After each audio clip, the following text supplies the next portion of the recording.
नमस्कार, मैं हूं श्रवण गुप्ता और आप देख रहे हैं न्यूज हॉक। आज हमारे साथ में डॉक्टर इंदु सुभाष, गाइड संस्था की फाउंडर और जो सोशल एक्टिविस्ट भी हैं। आज हम इनसे बात करेंगे समाज में कैसे युवा वर्ग आत्महत्या कर रहा है और कैसे वो प्रताड़ित हो रहा है, समाज में क्यों वो ये परेशानियां आ रही हैं, इस विषय में हम लोग बात करेंगे। मैम, आपका बहुत स्वागत है हमारे न्यूज हॉक में। जी। आज एक घटना सामने आई है, अतुल सुभाष जो बेंगलोर का लड़का है, उसने आत्महत्या की है।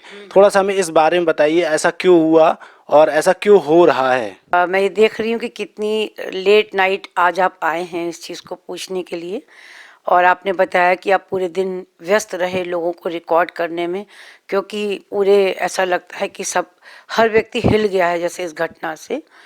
मैं इस चीज़ से तो इत्तेफाक नहीं रखती कि अतुल को सुसाइड तो नहीं करनी चाहिए थी, क्योंकि बड़ी मुश्किल में माँ अपने बच्चे को पाती है। और आज उसकी माँ की हालत अगर हम लोग टीवी पे देख रहे हैं तो कोई भी ऐसी माँ नहीं है जिसकी आंखों से आंसू ना निकला हो, और सब हिल गए एकदम से। उसको मरना नहीं चाहिए था। अपने जो उसका संघर्ष था ये, इसमें कुछ और जुगत लगा करके और लोगों की सहायता से या कुछ और हिम्मत लेकर के इसको लड़ना चाहिए था। तो ये एक बहुत गंभीर विषय है, जैसा आपने कहा कि ये घटना क्यों हुई। इस घटना के पीछे जो सबसे बड़ी चीज़ है वो ये है कि त्वरित न्याय की व्यवस्था भारत में नहीं है।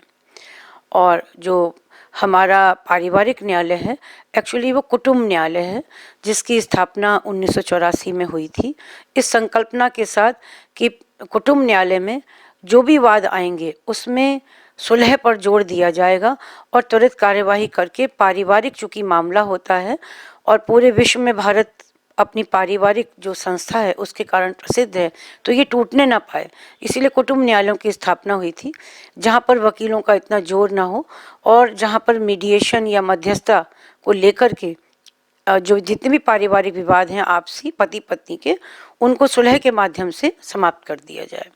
लेकिन ऐसा हुआ ही कहाँ। और 1984 के बाद कई सारे अमेंडमेंट्स भी आए।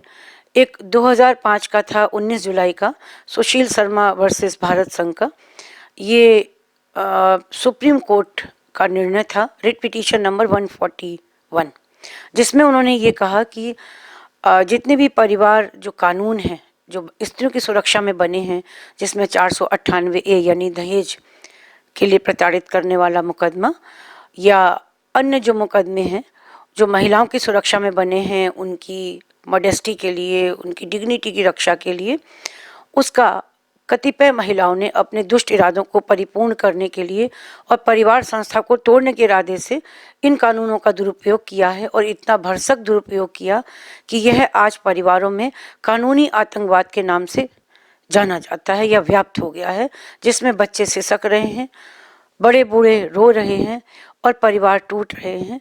जहाँ पर पति तरस रहा है अपने बच्चों से मिलने के लिए, क्योंकि पत्नी तो बच्चे को ले गई है 125 CRPC का मुकदमा लगा करके भरण पोषण के लिए। हालांकि पत्नी अगर कमा भी रही है तो भी उसको बच्चे के नाम पर अच्छी राशि वो ले सकती है, उसी के लिए दबाव की राजनीति होती है। और पारिवारिक न्यायालय में ये जो एक गेम होता है, ये दो वकीलों के बीच में गेम होता है कि कौन किसको कितना पछाड़ दे, कौन किसको कितना राइट टाइम कर दे। अधिकतर जो, चूँकि मैं पारिवारिक न्यायालय में परिवार कल्याण विशेषज्ञ भी हूँ, तो मैं ये देखती हूँ कि लड़की वाले किसी भी केस को इसलिए लड़के पर दायर करते हैं और उसके पूरे परिवार को घेर लेते हैं क्योंकि वो उसको राइट टाइम करना चाहते हैं। क्योंकि कोर्ट में कितने भी मसले चलें वो अधिकतर समझौते पे ही आके ख़त्म होते हैं, क्योंकि पारिवारिक झगड़ों का या जो एक कुबुद्धि होती है उसको कभी नष्ट ना हो, इस तरह की लोगों की मंशा रहती है। वो एक के बाद एक कोई ना कोई केसेस निकालते चले जाते हैं, और एक केस ख़त्म हुआ तो वो दूसरा केस निकाल लेंगे। और जो लोक अदालतें होती हैं उसके प्रयोग को कोई व्यक्ति नहीं जानता है, जबकि लोक अदालतों में जाकर के दोनों ही पक्ष लगभग विन विन की पोजीशन में होते हैं और बहुत ही कम खर्चे में कोई विवाद निपटाया जा सकता है। लेकिन वकील इस पर फोकस ना करके सिर्फ लड़ने की बात पे करते हैं कि अब मैडम हम आपको और अच्छा पैसा दिलाएंगे, ये वाला केस और लगा दीजिए। जैसे अतुल सुभाष के केस में उनकी पत्नी ने अप्राकृतिक यौन संबंध या मैथुन करने का जो आरोप लगाया है, ये बहुत ही गलत है। 377 की धारा है, जिसमें अगर उस लड़की से खुद पूछा जाए कि वो किस तरह हुआ था, तो वो आंसर नहीं दे पाएगी। वो कहेगी कि नहीं, ये तो वकील ने कहा था तो हमने लगा दिया। उस समय वो बिल्कुल लल्ली बन जाती है, सीधी सादी बन जाती है। वास्तविकता ये है कि पारिवारिक कानूनों का ज्ञान है ही नहीं लोगों में, और कानूनी शिक्षा बहुत ज़्यादा एक पढ़ने के लिए लोगों के बीच में एक जागरूकता नहीं है। जहाँ तक मैं समझती हूँ, पारिवारिक कानूनों का ज्ञान हर व्यक्ति को होना चाहिए, क्योंकि परिवार व्यवस्था तभी अक्षुण्ण रह भी पाएगी। तो जो कोर्ट में सीन होता है, वो लड़की जब केस लड़ती तो उसमें सेक्शन 24 लगा करके वो लड़के से मुकदमा लड़ने का भी पैसा ले लेती है। वो कहीं सरकारी नौकरी कर रही हो, चाहे वो प्राइवेट में नौकरी कर रही हो, जैसे ये लड़की है निकिता, ये एसेंजर में नौकरी कर रही थी, बेंगलोर में दोनों रह रहे थे। क्षेत्राधिकार वहीं का था जहाँ पति पत्नी रह रहे थे, लेकिन उसने जौनपुर में आकर के वो केस लगाया, जिससे कि डिस्टेंस के माध्यम से उसको दबाव में डाला जाए। दबाव में आएगा तो वो केस ख़त्म करेगा, केस ख़त्म करेगा तो उनकी मनोवांछित जो राशि है वो उसको दे देगा। पहले उसने 40,000 का पैसा मांगा, तो कोर्ट ने 40,000 का भरण पोषण अलाउ कर दिया कि लड़के को, जो बच्चा है 4 साल का, उसको 40,000 रुपीज़ पर मंथ मिलना चाहिए। मेरा प्रश्न ये है कि, या सबका प्रश्न यही है आज की तारीख में, तो निकिता किसके लिए पैसा कमा रही थी? अगर एसेंजर में वो सॉफ्टवेयर इंजीनियर है, तो आप भी जान रहे हैं कि 1 लाख से कम उसकी सैलरी नहीं होगी। तो वो 1 लाख रुपीज़ कहाँ खर्च हो रहे थे? अगर पति के ऊपर ही वो पैसा डाला गया, चलो पति को पैसा डाला गया, तो पति को बच्चे से मिलने के अधिकार से क्यों रोका गया? वो मन से टूट गया था वहाँ पर, क्योंकि अपने बच्चे को देख नहीं पा रहा था। न जाने बच्चा जिंदा भी है कि नहीं है आज की तारीख में। इस तरह के जो केसेस हैं, इसमें आप जैसे जानते हैं, लोग ये कहते हैं कि पुरुष बलात्कारी है, अत्याचारी है। मैं ये कहती हूँ, हर महिला बेचारी नहीं है और हर पुरुष बलात्कारी या अत्याचारी नहीं होता। जब लड़की के कोर्ट में आती है, तो वो एक सीधी सादी अबला नारी के रूप में आती है, और कहा यह जाता है, कोर्ट में ये चिल्लाया जाता है कि इस अत्याचारी व्यक्ति ने और इसके परिवार ने हमसे दहेज लिया था, दहेज मांगा था। तो दहेज अगर मांगा था तो आपको उसी समय मना कर देना चाहिए था शादी में, भाई आप शादी ना करते अगर दहेज लोभी थे। लेकिन आपने शादी करी, चलिए ठीक है। लेकिन आपने अब देखा कि 3 करोड़ इस लड़की ने मांगे, निकिता ने। तो क्या ये दहेज लेने का दूसरा रूप नहीं है कि शादी को कंक्लूड करने के लिए आप 3 करोड़ रुपए मांग रही हैं, उसको ख़त्म करने के लिए? तो ये भी तो एक तरीके से नई प्रक्रिया हुई कि हम शादी ख़त्म करने के लिए रकम मांग रहे हैं। तो रकम ऐंठने का जो आरोप लड़के वालों के ऊपर होता है, क्या ये लड़की वाले जो इस तरह पैसा मांग रहे हैं, क्या लोगों का इस पर निगाह नहीं जानी चाहिए? आखिर लोग संवेदनशील कब बनेंगे? और पुरुषों के बारे में बात करना इतना क्यों कठिन है? क्यों लोग हंसते हैं पुरुषों के अधिकारों के बारे में जब बात की जाती है? 2 सांसदों ने संसद में पुरुष मंत्रालय की जब बात कही, तो पूरा सदन ठठा करके हंस पड़ा। मेरी समझ में नहीं आता कि आखिर वो इसको क्यों नहीं समझते कि अगर 49% स्त्रियां हैं तो 51% पुरुष भी हैं।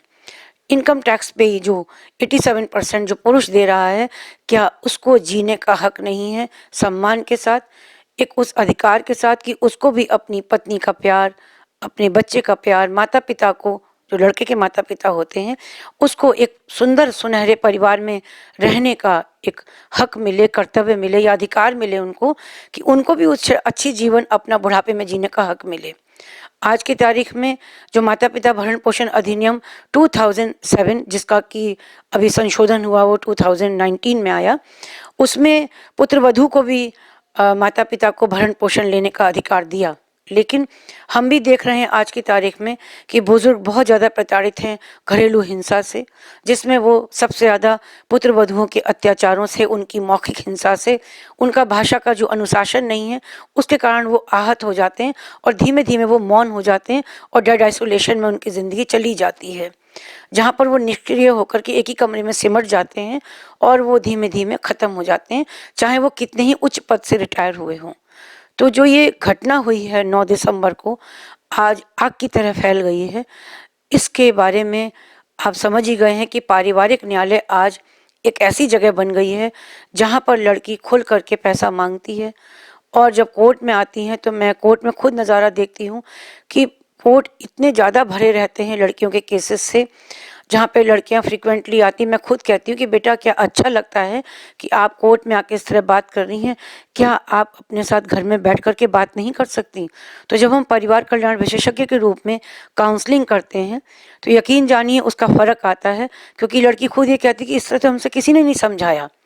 और अगर हम जो केसेस 40-40 लाख के थे उसको हमने दोनों पक्षों की एक आर्थिक स्थिति को बताते हुए, संवेदनशील बनाते हुए और समय को सबसे ऊपर रखते हुए कि आज इस केस को लड़ते में आप 35 साल की हो गई हैं, आपको लगता है कि क्या ये केस 2 साल में ख़त्म हो जाएगा? तो जब वो कहती कि पता नहीं आंटी, मैं तो इतने समय से आ रही हूँ, कुछ पता ही नहीं लग रहा है, तो लड़के वालों से भी बात करते हैं।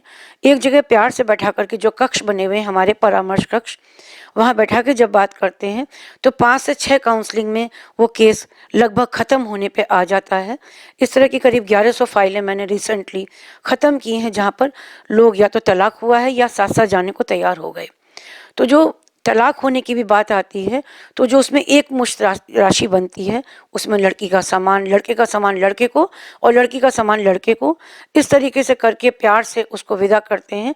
क्योंकि प्रेम पूर्वक तरीके से अगर हम विदा होते हैं तो हमारे अंदर निगेटिविटी किसी एक व्यक्ति को देख कर के नहीं आती। जैसे कि अगर लड़के के ऊपर प्रेशर रहे तो आप खुद समझ सकते हैं कि आज अतुल के परिवार में कितनी निगेटिविटी होगी एक लड़की के नाम पर।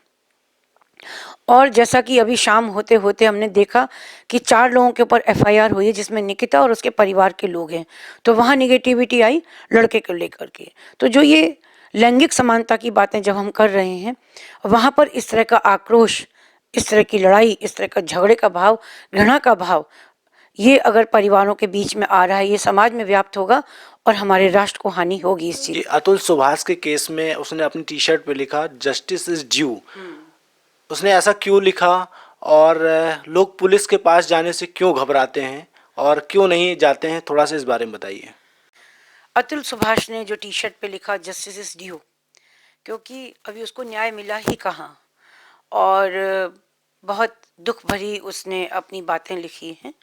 सबसे बड़ी बात यह है कि जस्टिस इज ड्यू तो है ही, लेकिन आप जानते हैं कि justice is delayed and justice is denied, यानी अगर न्याय में विलंब होता है तो न्याय मिलता नहीं है। फिर यही हो रहा है इस केस में कि 120 से 140 उसकी जो तारीखें पड़ी, उसमें वो कितनी दूर से आया, कैसे गया, मतलब बेंगलोर से जौनपुर आना, कोर्ट वैकेट है या बायकाट हो गया या जज साहब छुट्टी पे चले गए या लड़की नहीं आई, तो वो आ तो रहा था, जा तो रहा था, उसकी छुट्टियां मिलना, उसका पैसा खर्च होना, इतनी सारी चीज़ें, मुकदमे का भी खर्चा वो लड़की को दे रहा है, जबकि लड़की अच्छा खासा कमा रही है। तो ये जस्टिस इज ड्यू मतलब उसको अभी न्याय मिला नहीं, जब तक न्याय ना मिले तब तक ये संघर्ष जारी रहे। उसने ये लिखा कि मेरे माता पिता अगर लड़की इसके पास मिल करके जाएं तो वो कैमरा लेके जाएं, पता नहीं वो कब झूठा केस उनके ऊपर लगा दे, बलात्कार का ही केस लगा दे, क्या पता। उसने ये लिखा कि अगर मुझे न्याय नहीं मिलता है तो मेरी अस्थियां जो हैं वो कोर्ट के सामने जो गटर है उसमें बहा दी जाएं, और अगर न्याय मिल जाता है तो अस्थि विसर्जन मेरा कर दिया जाए प्रॉपरली। और भी बहुत सारी चीज़ें हैं। जब 24 पन्ने का उसने अपनी व्यथा लिखी है मन की, तो वो पूरी आज की जो लचर व्यवस्था हो चुकी है, जहाँ पर हमारे लिंग भेद से भरे कानून हैं, जहाँ पर जो सज़ा है वो भी लिंग भेद को देख कर के ही की जाती, जबकि सज़ा और जो क्राइम है यानी पनिशमेंट एंड क्राइम दोनों ही जेंडर न्यूट्रल वर्ड हैं, तो फिर वो भी चीज़ें न्यूट्रल, जेंडर न्यूट्रल होनी चाहिए। और जो लोग दुष्टता करता है, जो भी व्यक्ति दुष्ट करे, चाहे वो स्त्री हो चाहे पुरुष हो, तो उसका जो दंड का प्रावधान है वो भी कठोर होना चाहिए। अगर कठोर दंड का प्रावधान हो जाएगा तो फिर लोग दुरुपयोग करने से डरेंगे, जो कानून का दुरुपयोग करते हैं। अब आपने पूछा कि पुलिस का क्या रोल होता है। देखिए, लोग ये मान लेते हैं कि हम 498A यानी दहेज उत्पीड़न का अगर केस करते हैं तो उनके घर में पुलिस जाएगी, उनकी बदनामी होगी और वो जेल चले जाएंगे। आज की तारीख में कुछ इस तरह के संशोधन हुए कानून में, जिसमें माता पिता की या भाई बहनों की जो गिरफ्तारी है वो तुरंत नहीं होती है। 41A का नोटिस अगर आप कोर्ट में, ये थाने में साइन कर देते हैं तो गिरफ्तारी नहीं होती है। और जो विवाद होता है वो पति पत्नी के बीच में माना जाता है, जिसमें अवनीश कुमार का जजमेंट और राजेश शर्मा वर्सेस उत्तर प्रदेश का जो जजमेंट है, ये दो बहुत मुख्य जजमेंट रहे, लैंडमार्क जजमेंट, जिन्होंने ये परिवारों को सुविधा दी। तो मैं ये कहना चाहती हूँ कि कानून में सुधार होना चाहिए। हम ये नहीं कहते कि आप जो स्त्रियों की सुरक्षा में कानून बने हुए उनको ख़त्म कर दें, क्योंकि जो वास्तव में पीड़ित महिला है उसको भी तो न्याय मिलने की बहुत ज़रूरत है। लेकिन जो लोग दुरुपयोग कर रहे हैं, कम से कम उनको तो प्रताड़ना ना मिले। यानी संविधान या कानून का रूप ये नहीं आना चाहिए कि वो किसी एक पक्ष को प्रताड़ित कर रहा है, उसका जो न्याय है वो प्रताड़ित कर रहा है, या जो उसकी जस्टिस डिलेड हो रहा है वो किसी परिवार को या किसी पक्ष को पूरी तरह ख़त्म कर रहा है, लोगों की कानून में आस्था ख़त्म होती जा रही है। तो ये ना हो। और दूसरी चीज़ ये है कि मध्यस्थता के ऊपर बहुत फोकस किया जाए, सुलह को फोकस किया जाए, ऑफ द कोर्ट के पैनल्स को फोकस किया जाए कि परिवारों में मधुरता व्याप्त रहे।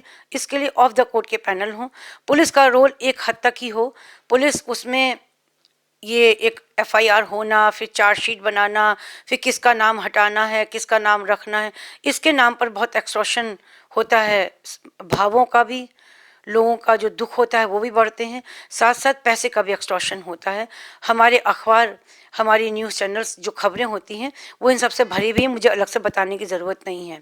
तो ये मैं अपील भी करना चाहती हूँ आपके प्रतिष्ठित चैनल के माध्यम से कि पुलिस शुचिता के साथ काम करे। परिवारों में जो ये इस तरह का आतंक व्याप्त हो गया है, कानूनी आतंकवाद, उससे वो उनको राहत पहुंचाए। उनकी भाषा भी ऐसी हो जो पूर्णतः संवेदना के साथ हो, कि जहाँ पर वो परिवारों में उस चीज़ को समझ सकें। और उनकी निष्पक्ष इस तरह की निगाह होनी चाहिए, एनालिसिस, जो उनकी एक एनालिटिक पावर है, कि वो खुद समझ सकें कि कौन गलत बोल रहा है, कौन सही बोल रहा है। वो झूठ बोलने के बारे में निडर होकर के अपनी राय दें कि ये केस चलने योग्य नहीं है। ऐसा कितने ही पुलिस वालों ने किया है जिन्होंने बिल्कुल बेखौफ होकर लिखा कि ये जो केस है ये वैमनस्य पूर्वक लगाया गया, इसको चलना नहीं चाहिए। फिर इसकी रोकथाम के लिए मैं आपको बताना चाहूँगी कि सबसे पहले हम विवाह के समय ही सावधानी रखें। विवाह से पूर्व प्री मैरिज काउंसलिंग अवश्य होनी चाहिए। आखिर विवाह बंधन बूढ़े होने तक यानी मरने तक का साथ भारत में माना जाता है, तो हम इसमें सावधानी क्यों नहीं करते? हम चयन के लिए शादी.com या जीवनसाथी.com पर लड़का लड़की ही क्यों अकाउंट बनाते हैं? ये अकाउंट अगर पेरेंट के द्वारा क्रिएट किए जाए और पेरेंट से पेरेंट बात करें, फिर मिलने जुलने की बातें हों, फिर लड़का लड़की को बात करने का मौका मिले, जिससे कि वो अपने रिश्ते की गंभीरता को समझ सकें, उसमें वो मधुरता कैसे रखेंगे ये बातें कर सकें। और विवाह के समय एक इस तरह का कानूनी कागज़ बने जिस पर एक रजिस्टर्ड कागज़ बने जिस पर दोनों पक्षों के साइन हो कि विवाह में प्रेम पूर्वक क्या दिया जा रहा है, क्या लिया जा रहा है। और उस पर अगर इस तरह की चीज़ें लिखी भी होंगी, ये एक क्लॉज उसमें और बढ़ा दिया जाए कि अगर परिवार में कोई विवाद होता है, कोई भी स्थिति होती है, तो परिवार के ये 4 लोग मुखिया हैं, दोनों तरफ से 2-2 लोग, वो इस विवाद को निपटाने में पहल करेंगे। शायद इस तरह का अगर काउंटर कर लिया जाए, कोई कागज़ तैयार हो जाए, तो ये जो जिस तरह की शादी के अगले दिन सीधे एफआईआर कर देना, पुलिस को कॉल कर लेना, हेल्पलाइन पे कॉल कर देना, इस तरह की चीज़ें शायद ना हों। दूसरा ये है कि हम विवाह का जो शादी का कार्ड है वो हमें डीपीओ को अवश्य देना चाहिए, जो ये चेक करे कि शादी में दहेज अनावश्यक रूप से दबाव के साथ लिया तो नहीं जा रहा है। दूसरा, शादी रजिस्टर्ड होनी चाहिए, पंजीकृत होनी चाहिए, क्योंकि इस बहाने जोड़ा जो है वो एक सरकारी व्यक्ति के सामने आता है जो पंजीकरण करता है विवाह का, जहाँ पर ये सारी चीज़ें लड़की कह सकती है वहाँ पर जाकर के कि मेरे शादी में ज़बरदस्ती दहेज लिया जा रहा है। इसके बाद अगर परिवार में कोई विवाद होता है तो उसमें पोस्ट मैरिज काउंसलिंग फिर काम आती है। हमारे जो कानून के जितने भी विशेषज्ञ हैं उनको भी ऑफ द कोर्ट के पैनल्स को बना के रखना चाहिए।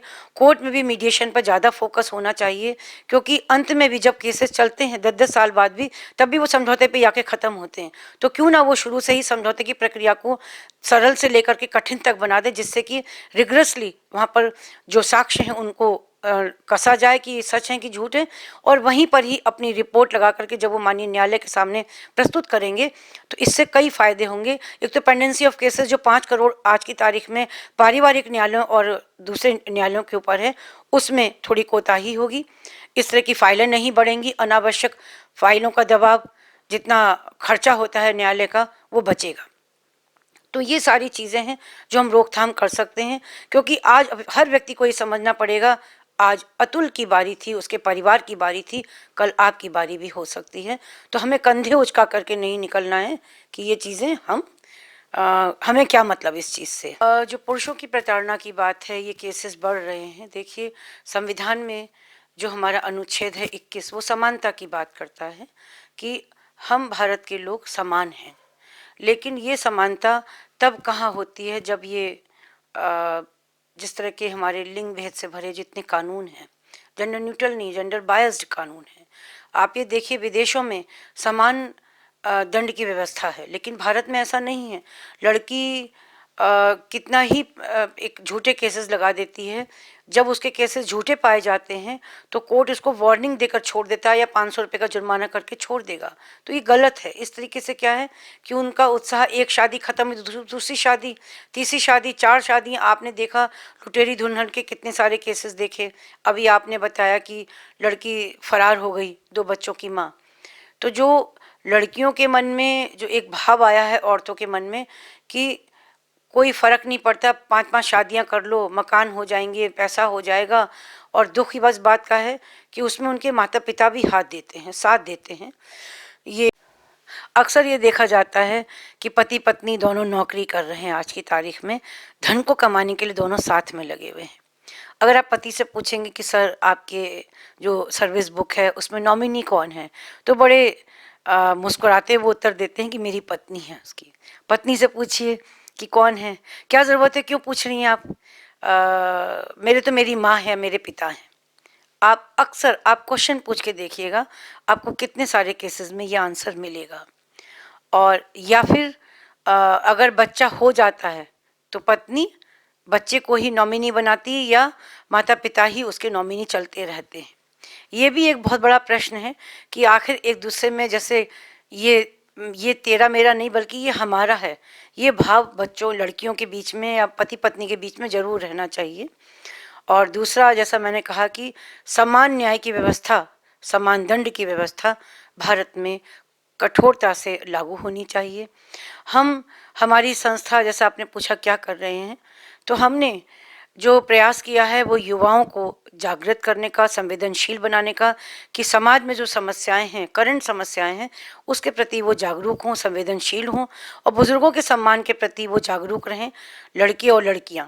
क्योंकि उनको हमने ये प्रतिज्ञा दिलाई, ये शपथ कराते हैं कि वो उनको समय और सम्मान दें। अगर शुरू से ही बच्चों में ये आदत पड़ती है तो मुझे नहीं लगता कि जब वो बड़े होंगे, पति पत्नी बनेंगे, तो उनके अंदर ये भाव भूल जाएंगे। नैतिक शिक्षा एक्चुअली यूजी लेवल की एक कंपलसरी चीज़ है जो होनी चाहिए। जब तक नैतिक शिक्षा रहेगी, उनके दिमाग में एक चीज़ रहती है कि ये गलत है, ये सही है, ब्लैक एंड वाइट ज़रूर पता होना चाहिए लोगों को। और दूसरा ये है कि जितना हम आपके प्रतिष्ठित चैनल के माध्यम से अपनी बात को रखेंगे, यानी प्रेस कॉन्फ्रेंसेस करेंगे, अखबारों में आर्टिकल निकलें, लोग अपनी बात को कहें, क्योंकि पुरुषों के बारे में, उनके हित के बारे में बात करना इतना कठिन क्यों है। दूसरा, ये पुरुष मंत्रालय बने, अगर वो ना बने तो परिवार संरक्षण आयोग बने, जिसमें एक माँ, एक बहन, एक पिता, एक देवर या एक भाई जाकर के अपनी बात को कह सकें। अगर मानवाधिकार आयोग था तो फिर अलग से महिला आयोग बनाने की ज़रूरत ही नहीं थी। क्या स्त्री मानव नहीं है? उसी में ही महिला या पुरुष दोनों की बातों को लाके रखना चाहिए था, और रखना चाहिए भी। लेकिन इसको अलग बनाने से फाइलें बढ़ी, केसेस बढ़े, जिसमें खुद महिला आयोग की कितनी सारी हम लोगों ने अध्यक्षों के उनकी वचन सुने हैं, जिन्होंने अपनी बाइट्स दी हैं कि यहाँ पर बहुत ही झूठी फाइलें आती जिन पर बहुत समय संसाधन खर्च होते हैं। तो परिवार संरक्षण आयोग की जरूर एक स्थापना होनी चाहिए। एक पुलिस शिकायत प्रकोष्ठ जरूर बनना चाहिए, जहाँ पर आम लोग अपनी बात को कह सकें, जहाँ पर भ्रष्टाचार हो रहा हो। और इसी तरह कानून में भी, जुडिशरी में भी अगर कहीं भ्रष्टाचार है तो लोगों को अपना जो केस है उसको ट्रांसफ़र करा लेना चाहिए। नहीं ट्रांसफ़र होता तो वो मुख्य न्यायाधीश से बात कर सकते हैं, सर्वोच्च न्यायाधीश तक अपनी बात को पहुंचा सकते हैं, क्योंकि कानून सबके लिए समान है और संविधान सबके लिए है। जितनी भी धाराएं हैं वो सबके लिए समान हैं, लेकिन लोग उसको यूज़ करना नहीं जानते या वो उसकी आवश्यकता नहीं समझते और वो चीज़ें सारी वकील पे छोड़ देते हैं।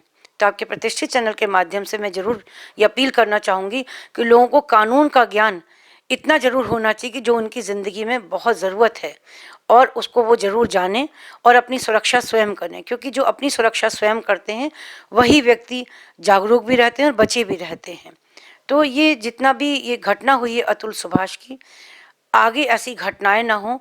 हमें विवाह में संबंधों को चुनते समय गुलाबी चश्मा नहीं पहनना चाहिए।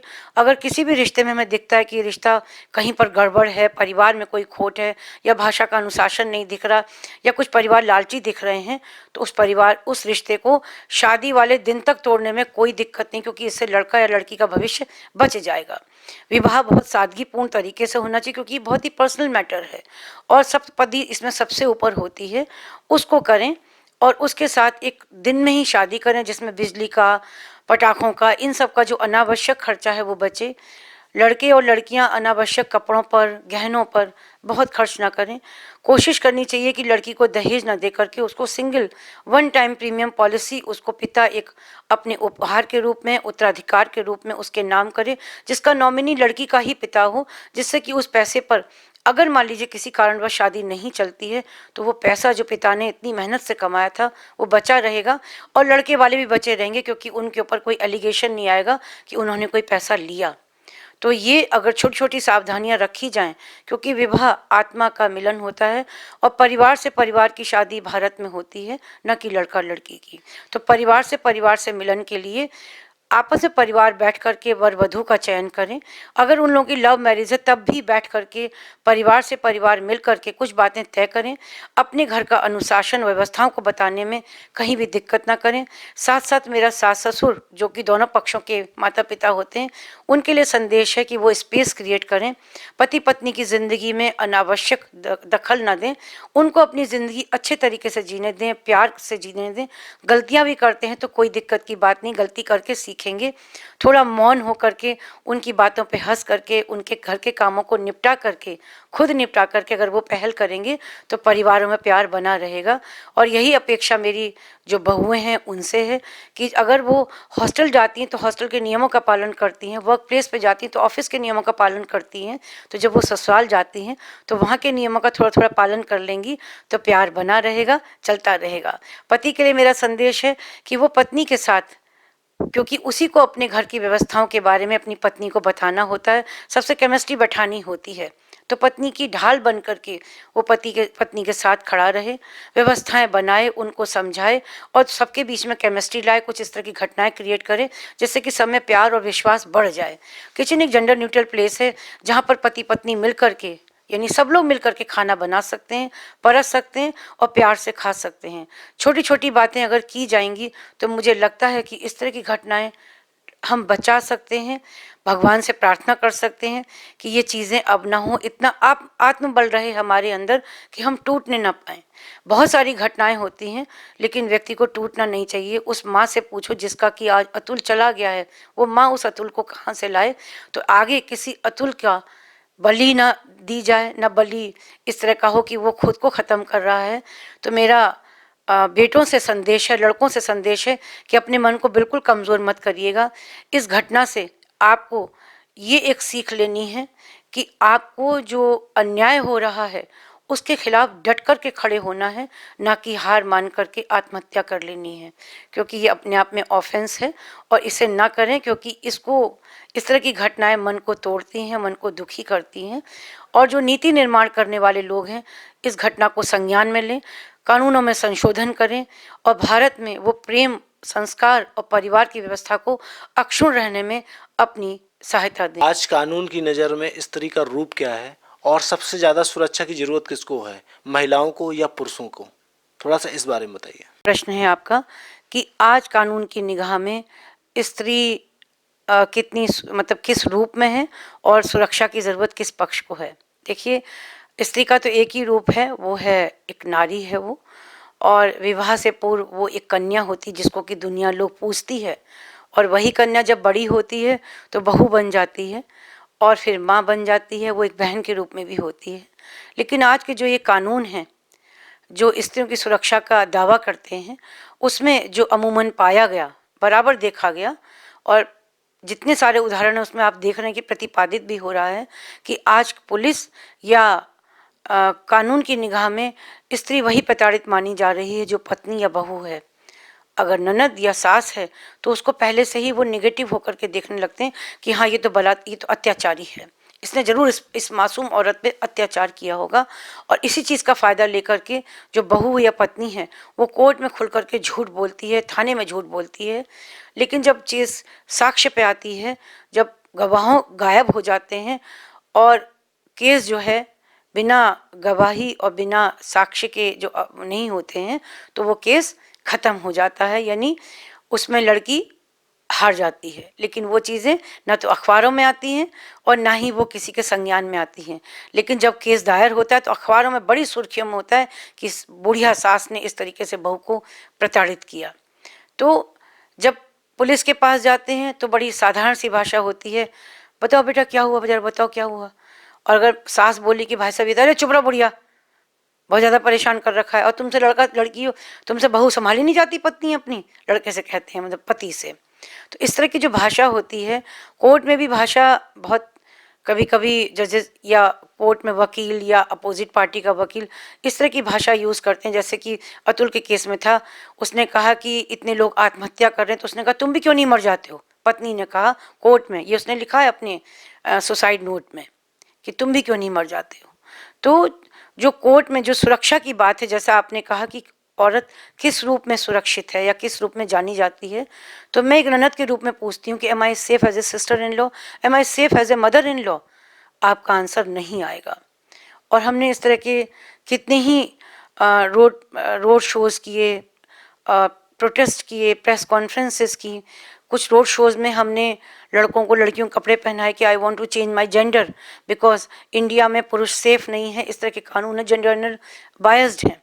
तो ये सारी चीज़ें हैं जो एक भारत को विदेशों में बलात्कारियों का देश, ऐसा जहाँ पे दहेज की हत्याएं होती हैं, इस तरह की वहाँ पर बातें चलती कि भारत तो ऐसा देश है। तो ये जो चीज़ें हैं, ये जो एक कलंक लगा हुआ है भारत के माथे पर, ये शायद मुझे लगता है कि इतना तो खराब नहीं है सीन। लेकिन हाँ, अब अतुल वाली घटना ने ज़रूर लोगों को चौंका दिया होगा या इसको सोचने के लिए मजबूर करा होगा कि भारत में इस तरह की घटनाएं हो रही हैं, क्योंकि वहाँ पर जेंडर बायस्ड लॉज हैं, जेंडर न्यूट्रल लॉज नहीं है, जबकि विदेशों में ऐसी व्यवस्था नहीं है। वहाँ पर पनिशमेंट बिल्कुल बराबर का है, कोई दिक्कत नहीं है वहाँ पर। आज़ादी के बाद से बहुत सारे कानून बनाए गए महिलाओं के लिए और उनको बहुत से अधिकार दिए गए, तो क्या सही है ये जितने अधिकार उनको दिए गए हैं? महिलाओं को जो अधिकार दिए गए उसमें उनका जो एक घुटन थी सदियों की, जो उनका अशिक्षा का एक माहौल था, उससे निकाल करके उनको एक आर्थिक आज़ादी भी दी गई। जो हिंदू उत्तराधिकार अधिनियम आया 1956 में बाबा साहब भीमराव अंबेडकर जी के प्रयासों से, वो सारी चीज़ें बहुत ठीक थी कि जहाँ पर सहदायकी में स्त्री को भी एक उत्तराधिकार का हक मिला, यहाँ तक सब कुछ ठीक था। लेकिन जो जब किसी व्यक्ति को अधिकार मिलते हैं तो उसके साथ साथ उसको रेस्पॉन्सिबिलिटी भी मिलती है। लेकिन अगर दायित्व विहीन अधिकार किसी को दिए जाएं तो उसमें उच्छृंखलता, स्वच्छंदता ये बढ़ती है। और इस स्वच्छंदता के ऊपर रोक लगी नहीं, ये आपने देख ही लिया है कि कोई भी ऐसा कानून नहीं बना जो स्त्रियों के ऊपर कठोर सजा का प्रावधान रखे अगर वो कहीं पे स्वच्छंद होकर के कुछ भी काम करें। जैसे आपने सड़कों पे भी देखा होगा, लड़का और लड़की साथ साथ जा रहे होते हैं अलग अलग स्कूटी पर। लड़की अगर स्कूटी पर हेलमेट नहीं लगाए है तो पुलिस वाला छोड़ देता है, लेकिन लड़के को धर दबोचता है। तो ये तो एक छोटा सा, बहुत छोटा सा मैंने एग्जाम्पल दिया। और भी बहुत सारी चीज़ें हैं। आप उर्फी जावेद को देख सकते हैं, वो कपड़े पहनती ही नहीं है, लेकिन उस पर भी ये नहीं कि उसको गिरफ्तार करें, क्योंकि भारत की जो संस्कार हैं वो इस तरह की चीज़ों को आज अभी भी इजाज़त नहीं देते, क्योंकि निगाहों की शर्म और इस तरह का जो समाज में वो चलती है, या इस तरह की और भी लड़कियाँ जो आप देखते हैं, ये गलत है। तो ये जो अधिकार मिला ना कि my body my choice, it's my life, it's my choice, ये जो चीज़ें हैं ये बिगाड़ रही हैं हमारी संस्कृति को।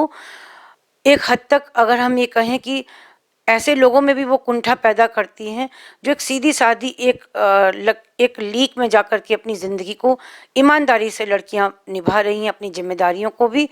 वहाँ पर शायद उनको अधिकार उतने मिलते भी नहीं हैं, तब भी वो अपने काम को बहुत अच्छे से कर रही हैं। तो जो आपका प्रश्न है कि अधिकार क्या उनको मिलने चाहिए, अधिकार मिलने चाहिए, लेकिन उसके साथ साथ उनको उत्तरदायित्व भी मिलना चाहिए।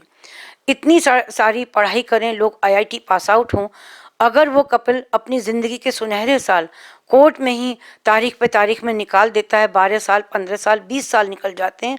न्याय तब होता है जब बच्चा 20 साल का हो गया होता है, जो अपने पिता को पहचानता ही नहीं है। तो ये जो कुव्यवस्था है, इसको ख़त्म करना चाहिए, क्योंकि कोर्ट में केसेस बहुत ज़्यादा दिन नहीं चलने चाहिए। त्वरित न्याय की व्यवस्था अवश्य होनी चाहिए। आज कोर्ट्स खाली पड़ी हैं, जजेस नहीं है वहाँ पर। पेंडेंसी ऑफ केसेस हद से ज़्यादा है, यानी भारत विश्व में ऐसी न्यायपालिका है जहाँ पे पेंडेंसी ऑफ केसेस सबसे ज़्यादा, यानी 77% जो एक पारिवारिक न्यायालय है उसमें पारिवारिक वादों का एक ढेर लगा हुआ है। लोग चकित हैं कि परिवारों में इतने विवाद आ गए कि जो सीधे कोर्ट में आ रहे हैं। अगर पुलिस एफआईआर नहीं करती तो 156(3) में वो लोग आ जाते हैं कोर्ट। तो यहाँ पे 156(3) चलेगा, फिर से वो लौट के जाएगा तो थानों को वो एफआईआर करनी पड़ती है कोर्ट के आदेश से। तो सबसे पहले चीज़ ये है कि नैतिक शिक्षा अवश्य हो, जिसमें लोग झूठ बोलने से डरें। सावधान हम ईश्वर की निगाह में हैं, इस भाव के साथ वो जिए। किसी पुरुष को पता चलता है कि उसकी पत्नी का संबंध किसी और पुरुष से है, या किसी महिला के ससुराल में ये बात पता चलती है कि उसका संबंध किसी और मर्द से है, तो उन लोगों को क्या करना चाहिए अपनी सुरक्षा के लिए, ताकि वो सुरक्षित रह सकें? बहुत ही विचारणीय प्रश्न है आपका ये, कि जब पति परिवार को ये पता लगे कि जो जिसको हम बहू बना के लाए हैं उसका मन ही कहीं अन्यत्र लगा हुआ है, या विवाह के कुछ वर्ष बाद ऐसा लगता है कि वो बहुत ही छुप करके किन्हीं पुरुषों के संपर्क में है या उनके साथ संबंध बनाए हुए है, तो मुंह खोल के बोलना बड़ा खतरनाक होता है। क्योंकि या तो वो उसके पूरे साक्ष्य इकट्ठे करें, तब वो ला सकते हैं माननीय न्यायालय के पटल पर कि ये एक, और पत्नी से सीधे भी बात की जा सकती है। इसमें पोस्ट मैरिज काउंसलिंग का बहुत बड़ा रोल हो सकता है, जिसमें पत्नी निश्चित रूप से अपनी दिल की बात खोल करके कहती है कि उसने ऐसा क्यों किया या वो किस संबंध में जानना चाहती है। अभी जान रहे हैं कि 497 जब से कानून बना, विवाहिता स्त्री को अन्यत्र किसी पुरुष के साथ संबंध बनाने के लिए कानूनन एक इजाज़त मिल गई है। तो इस तरह की जो कानूनों में ये जो गलत सुधार हो रहे, मैं तो कहूँगी गलत ही संशोधन है ये, क्योंकि ये हमारी भारतीय संस्कृति के अनुरूप नहीं है। ये भारतीय संस्कृति के विपरीत एक परंपरा है कि विवाहिता स्त्री कहीं भी चाहे अपने दैहिक संबंध बना सकती है। तो ये जो एक बहुत ही कुंठा होती है, घुटन होती है पति के मन में या उसके परिवार के मन में, इससे निकलने के लिए सबसे पहले डॉक्यूमेंटेशन बहुत ज़रूरी है। डॉक्यूमेंटेशन के लिए आप अपनी बात को पुलिस महानिदेशक को ज़रूर चिट्ठी लिख सकते हैं, और ये बताते हुए कि किसी भी समय कोई भी घटना हो सकती है। क्योंकि अगर पत्नी को इतना संज्ञान में ही नहीं है कि वो अपने पति को और बच्चों को छोड़ करके किसी दूसरे पुरुष के साथ अपने संबंध बनाए हुए हैं और बहुत गहराई से बनाए हुए हैं, तो निश्चित रूप से उनको बनाने के लिए वो इस परिवार के ऊपर झूठी एफआईआर कर सकती है। तो इसलिए का प्री इंटीमेशन जो डॉक्यूमेंटेशन है वो पुलिस महानिदेशक को अवश्य कर देना चाहिए कि अगर भविष्य में ऐसी कोई घटना होती है तो कृपया मेरे पत्र को संज्ञान में लिया जाए। तो ये एक अपने बचाव में कार्यक्रम किया जाए, आप चिट्ठी लगा सकते हैं। इसके साथ साथ एक पोस्ट मैरिज काउंसलिंग अवश्य ली जाए। और पत्नी को एक और चीज़ ये है कि पत्नी के परिवार वालों को ला करके उनके मित्रों के माध्यम से बैठ करके सीधी बात की जाए कि इसका हल वो खुद क्या चाहती है। अगर वो चाहती है कि उसे पति के साथ संबंध में रहना ही नहीं है, तो प्रेम पूर्वक 13B में जाकर के आपसी सहमति से जो एक तलाक होता है उसको वो ले लें। लेकिन उसमें फिर ये ना हो कि 3 करोड़ की राशि वो ले, ये गलत होगा। क्योंकि ये एक तो वो विवाह की संस्था को तोड़ रही है, पति का पूरा परिवार छोड़ के जा रही है, बच्चे छोड़ के जा रही है। होना तो ये चाहिए कि कड़े सजा का प्रावधान होना चाहिए, लेकिन मुझे लगता है कि हमें खुद को सुरक्षित करना होगा, अपने परिवार को बचाना होगा। तो पति परिवार के लिए इतना ही काफ़ी है कि वो डॉक्यूमेंटेशन फिट रखे और सीधी बात करके उस चीज़ को निपटा दें। तो मेरे जो 2 टोल फ्री, एक तो टोल फ्री नंबर है 1800-180-0060, और एक मेरा जो पर्सनल नंबर है 9336002063, इस पर संपर्क कर सकते हैं। फेसबुक पेज गाइड पर मैसेंजर के थ्रू मैसेज दे सकते हैं। फेसबुक पर इंदु सुभाष लखनऊ पर दे सकते हैं।